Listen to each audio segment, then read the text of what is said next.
Hey, we're back with our retiree lifestyle, and they're trying to take it away ever since 2020, and actually even way before then. So we're talking about some whoppers, I call them, because they're huge things that need to be addressed in such a way with a different spin on it. And I say different because we have our perspective, which isn't to try to tell people only the positive, good things about such issues. We, of course, will tell you the wonderful, positive things about it, but we tend to be, I don't know if the word is realist, just see things as they are and look at all sides. Here's the thing, to me, pre-2020, all of these wonderful ideas were all great ideas, and it was part of what drew us. It was the leave America thing and find liberty, and look at all the freedom. And I've talked to, and I am friends with liberty people that were previously in the US and that left and went abroad, and they've done both things. They've done the liberty thing and in America and have been abroad too, and they will agree, and they will tell you, and they tell me, and we agree, there's way more freedom abroad. It's just a fact. But that was pre-2020.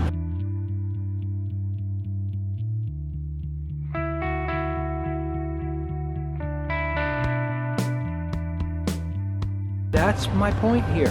And so what I'm seeing is a lot of information that is status quo information, which there was nothing wrong with the information to begin with.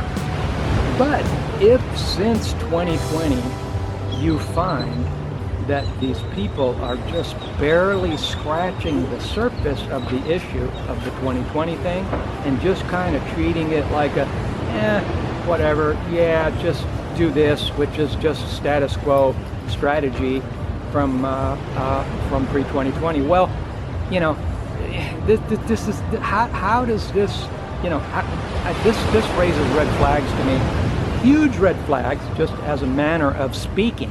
To me, it's not just red flags. To me, it's like, it's way worse than red flags. It's like, you're walking down the street, you see a red flag, or you're walking down the street and you see a huge river running across the street. There's a difference. You see a red flag, oh, warning. You see a huge river blocking the street, oops, detour, can't go that way, something really bad has happened here, right? And that's my point, is that a lot of the information is just not, it is just woefully behind, and I'm really concerned about people. I'm trying to cut through all of the smoke screen of the past, and if you see people still talking about status quo or making it sound like, oh, well, yeah, we know this is happening, but here's how you can overcome it, and all they give you is status quo solutions, please, do yourself a favor and realize that there's people out here like us that we want to implement real solutions. And so how do we help people be more aware? Well, one of the things we can do is we can sit here and talk about it, which is what we do. Yeah, we went abroad 12 years ago, and ever since 2020 things have changed, and we've ratcheted down our travel, but we still see a lot of these bloggers, and it's just like ancient scriptures say, that in that day people will be marrying, and they'll be doing this and doing that, and they'll be doing all of the things that they normally do, but in the background this evil thing is going on. And that's my point, and that's what I'm saying. And we need to be cognizant and accept that there is a battle between good and evil, and we need to change our plans if necessary. And that doesn't mean completely and 100% scrap our plans. So I don't want to sound like that's what I'm saying, but I know that it's just going to depend on who we are and where we're at in life. Like if you're a billionaire or, have deca millions, obviously you have more resources. Even so, your resources alone won't save you.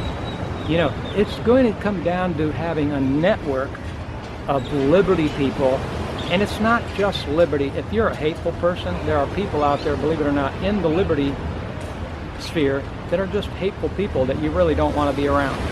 And the bottom line is, if this is an issue of good and evil, then there are some people that are just actually just on the wrong side of this thing.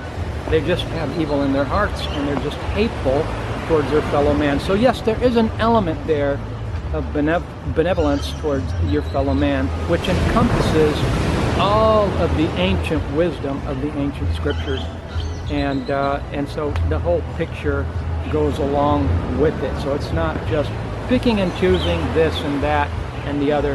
And so it's okay, though, you know, it's okay to come to it one step at a time. And speaking of one step at a time, that's what I do in my videos. I talk about decentralization of our life. That's what the age that we live in, understanding the age we live in. And, you know, I'm not saying I have all the answers, but we can get a little bit from this guy and a little bit from that gal. And, you know, everybody's not going to have all of the answers. But if we're well grounded in what's really happening, and we're well committed to understanding that we need the real right solutions for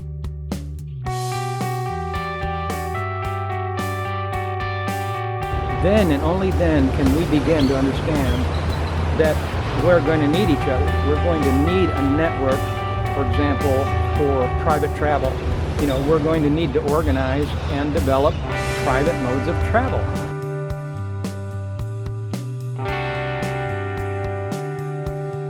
Let's not mince words here, okay? Those of us that aren't going to be trespassed, we are not going to consent, let's put it that way, to trespass. And we understand incrementalism. We know what's going on. We're not going to sweep that under the rug. Listen, we've been doing that for way too long as a people. We've been sweeping things under the rug for decades.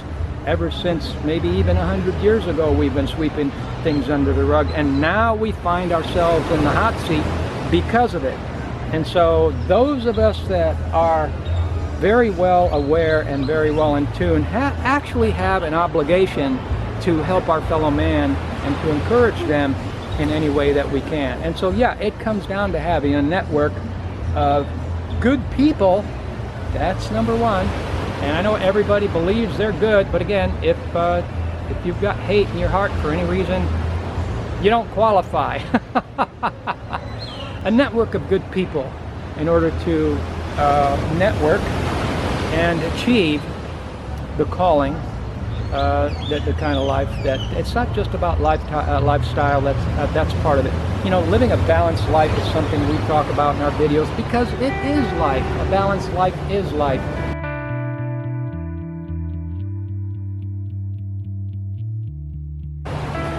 So the decentralization of our life, talking about the travel issue, is having private modes of travel. Like, I don't have a private plane, but maybe John's got a private plane, or maybe a friend of John has a private plane, and for a fee he'll take us over here and or over there or what have you. And it's just you know, that's what it comes down to. And I touched upon in the other video how we may need to start thinking less globally as we were before 2020. And my opinion is that we're going to need to stay more regional, and we're going to have to stay very regional, and it's going to get more expensive regardless of how much networking we do. Travel is going to get even more expensive. So if you're somebody that's on a minimalist you know, salary or Social Security check or you know, just micro enterprises, you know, we're going to have to ratchet down our locations and perhaps maybe make our travel arrangements incrementally, just one step at a time, maybe from this country to the neighboring country kind of thing. Or maybe even within a country that's very large, like Mexico, like we went from Baja to Jalisco here in Puerto Vallarta, things like that. And even so, we're still using common carriers. So, you know, making connections locally. But I'm saying even at a smaller level, we can network with local people that perhaps know people that own private modes of transport that are going to be favorable towards people like us that are adherents to principles of liberty and love of thy neighbor. And, you know, good people that aren't, you know, doing bad things. They're just availing themselves of their God-given right to move around and travel. Hello? You know.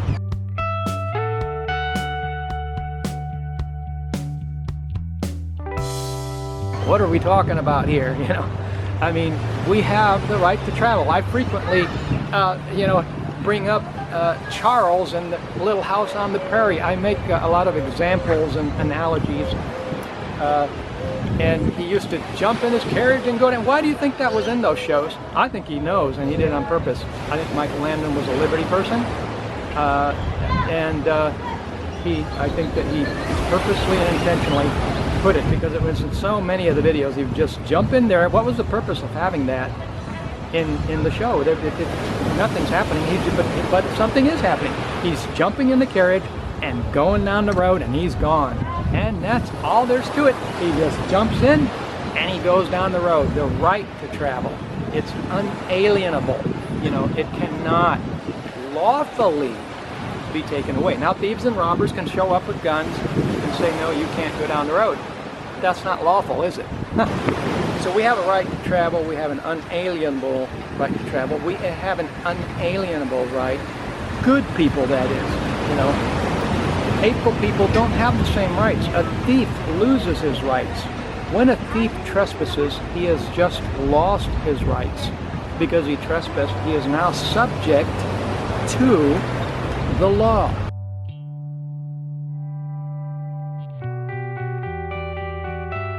The law is for the thief. The lock on the door is for the thief. It's not for an honest person.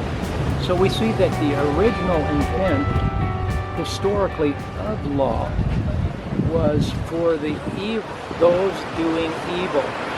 Those are the people that are doing evil. Now, they can stop doing evil. I'm not saying people are stuck being evil.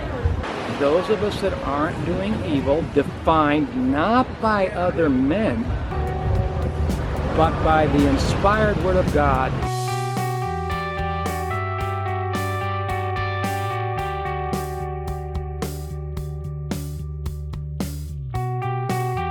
You know, and I'm not saying we have a constitutional right. Government doesn't give us these rights. Constitutions don't give us these rights. They're there to protect the rights from those that would be doing evil. That is the purpose of government. Anytime government goes beyond that purpose, they are overstepping their boundary, and they are becoming the very villains that they were supposed to be protecting us from. Keep that in mind. And when you see incrementalism rearing its ugly head, like right here in Puerto Vallarta, incrementalism, and Baja and other parts of Mexico, it's all over the place. And a lot of people that came to Mexico got a huge surge.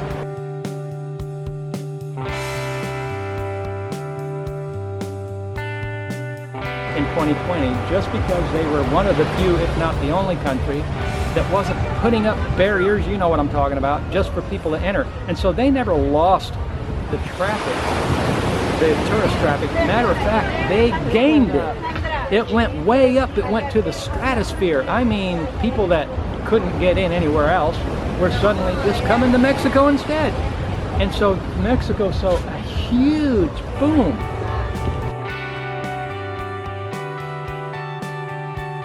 You see, all of the information out there is just disappointing. It's status quo. We need to come to this realization, and we need to get together and become that network and start thinking about decentralization and networking the decentralization and doing decentralization of our lives, so that we can be part of the good instead of the evil, because the evil is trying to suck us into their sphere and do their evil on us, and we just have to step aside. And I'm not trying to make it sound super simple or anything or easy, but that's what we have to do, and come together and be a network.